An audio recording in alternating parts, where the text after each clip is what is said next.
What is going on, option traders? Hopefully soon to be option traders. My name is Bo Crable, the founder of Option Scout. And this video, I want to show you something that I've learned that has helped me save tens of thousands of dollars. And to be honest, it's kind of hard to even put a dollar figure on this because I can't even count how much it saved me. And there's two core concepts I want to be teaching you in this video. In just a second, I'm going to show on my computer like a good example of this. Is one, sometimes the best thing to do as an option seller. So if you're doing covered calls, doing covered strangles, if you're doing cash secured puts, doing the wheel strategy, if your goal is to collect income from options, sometimes, and again, disclaimer, this is not financial advice. I could just be a crazy person on YouTube, so take everything with a grain of salt. Like, again, I can't give you financial advice. I'm not registered to do that. I'm just talking about my experience on YouTube, and also have some pretty cool software you can check out at optionscout.com. But anyhow, sometimes the best thing that I've realized for myself is to do nothing. I think, if you have a goal in mind of to always get income, because as an options seller, that's a huge thing that we strive for. You're like, okay, I can get income. Like, that's a benefit. That's like a pro of option selling. Now, if you're buying options, you're not going to really care about income because you're looking more for capital gains. Compared to like if you're doing the whale strategy, all you're going for is income, income, income. And now the issue with that is if you're 100% focusing in on income, you may be missing out the bigger picture. Okay, you may, okay, this leads directly into my second concept I want to be teaching you in this video, is about how options are not perfect. And the actual math behind this, and I know this because I've built software for options trading, the math behind options is not perfect. Thus, we need to take in other external factors in, because if it was perfect, we wouldn't want to care about this. So without further ado, let me kind of explain you the first concept about how, personally, I realized that sometimes doing nothing is better during certain times. And yeah, so let's kind of get into this. So you can see my computer is American Express, AXP stock. And there's a reason why I'm sharing AXP as this example, because I learned this the hard way, that I entered American Express where it was off its all-time high, all right? So I bought in around $95. So let's say around here, you're looking at that point, its all-time is 30% off its, or I think it was like 25% off its all-time high. Okay, so that's a pretty big jump. And American Express is a huge company. Like, it's American Express. Like, so many people use a credit card, even internationally, things like that. It's not like some crazy hyped up tech stock that has no idea if they're going to be in business. Like, okay, I mean, American Express is what, they've been in business since 1850. Like, they're probably going to be in business 100 years from now. So anyhow, I bought in, and the issue that I made is I sold at a profit. Oh, I didn't sell. I got exercised at a profit, but below its all-time high. And there's a reason why I'm expressing this all-time high. And because I wasn't thinking about this. This was a mistake that I was not factoring in, because options are not perfect. So this is an external factor I was not thinking about. So I made a profit, but then you can see here, boom, shoots up 30, 40%, and now it's up 60% from there. And now obviously I could have bought back in, but at that point I was like, okay, I just made a decent return of 10%, whatever, but now it's going higher.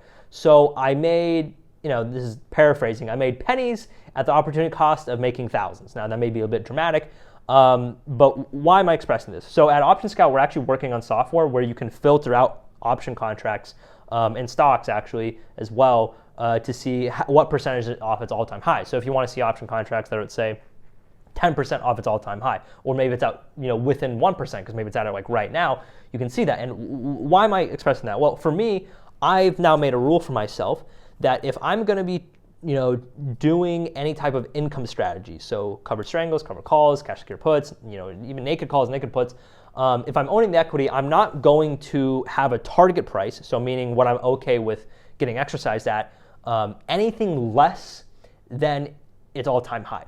So that's where I'm getting to the point where sometimes the best thing to do is nothing. So right now, if you look at practically any stock, it was significantly lower a couple months ago as things were correcting quite a bit. Practically everything was on a downwards trend since November of 2021, but it's now picking up. Like, if you look at this from bottom to top, we're looking at a 16% gain. So during this period, I've done nothing because I think that's the best way to do, because it's definitely off its all-time highs, but now it's getting closer and closer to going up. So now let me get to the next point. So this is super important because option pricing is not perfect. If you peel back the layers of options, like the small thing of understanding that it's really far from its all-time high is not factoring in to the price of the option, which makes sense why it doesn't. But let's think for a second. In the world of options, the price of the option is not dependent off of, oh, SPY typically has gone up 8%. The only factor that is played with option pricing that assumes things go up in value is the risk-free rate of return, which is like 1.5% right now. So think about that for a second.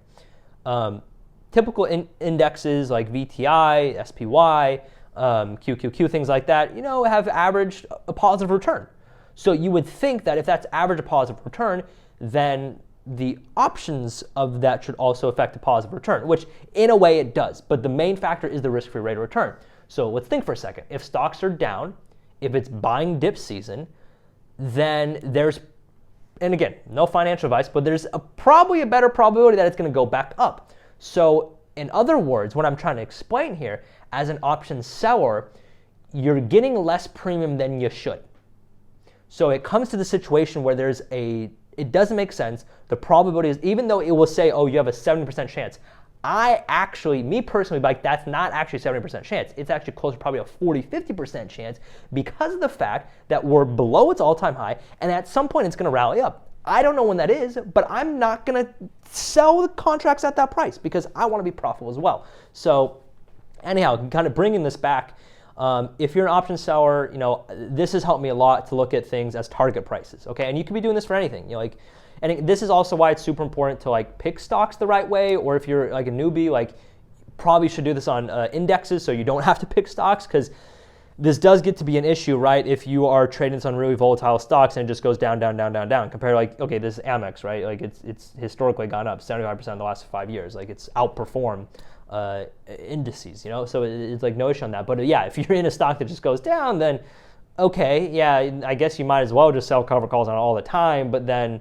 again, you're gonna be stuck in the same situation that one day it's gonna moon, maybe, who knows, and then you're missing on all those gains. So if you like this video, make sure to smash a like button and subscribe. And if you're watching this video and it's after November of 2022, check the links down below, and you can utilize some of the software, and hopefully you can put that as one of the filters. But that's what I personally like to do. So anyhow, see you in the next video, and peace out.